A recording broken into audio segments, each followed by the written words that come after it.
Hi all, good morning. இன்றைக்கி walking போனேன். So போகும்போது பார்த்திங்கன்னா ஸ்ட்ரீட் எல்லாம் ஒரே ஈரமாக இருந்தது. ஸோ மழை நைட்டெல்லாம் பெஞ்சதால் அதனுடைய இம்பேக்ட்டு தான். ஸோ அதை முடிச்சுட்டு வீட்டுக்கு வரும்போது என்னோடய நெய்பர் அவருடைய தோட்டத்துலேருந்து இதை கட் பண்ணிக்க சொன்னார். வெள்ளை பூசணிக்காய் அதை கட் பண்ணி வீட்டுக்கு கொண்டு வந்தேன். அதுக்கப்புறம் தீபாவளிக்கு வாங்கின நிறைய ஃப்ரூட்ஸ் எல்லாம் இருந்தது. ஸோ அந்த ஃப்ரூட்ஸ் எல்லாம் சேர்த்து கட் பண்ணி ஒரு ஃப்ரூட் சாலட் பண்ணிட்டேன். அப்புறம் அதுக்குள்ளே wife lunch and breakfast ready பண்ணியிருந்தாங்க. ஸோ புளி சாதம் பண்ணியிருந்தாங்க, ப்ளஸ் பேபி பொட்டேட்டோ ஃப்ரை பண்ணியிருந்தாங்க, இட்லி ஊற்றியிருந்தாங்க, அதுக்கு வெஜிடபிள் குருமா பண்ணியிருந்தாங்க. ஆக்சுவலி இன்றைக்கி மார்னிங் பிரேக்ஃபாஸ்ட் அண்ட் லன்ச் ரெண்டுமே டேஸ்டியாக இருந்தது. ஸோ ஃப்ரூட் சாலடெல்லாம் எடுத்து எல்லாேருக்கும் பேக் பண்ணிவிட்டேன்.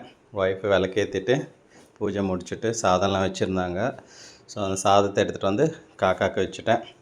வச்ச கையோட காக்காவும் வந்து சாப்பிட ஆரம்பிச்சிடுச்சு. ஸோ எனக்கும் ஆஃபீஸ்க்கு டைம் ஆகிடுச்சு. ஸோ அதனால் நானும் கிளம்பிட்டேன். இதே மாதிரி இன்னொரு வீடியோவில் உங்கள் எல்லோரையும் நாளைக்கு மீட் பண்ணுறேன். தேங்க்யூ, பாய்.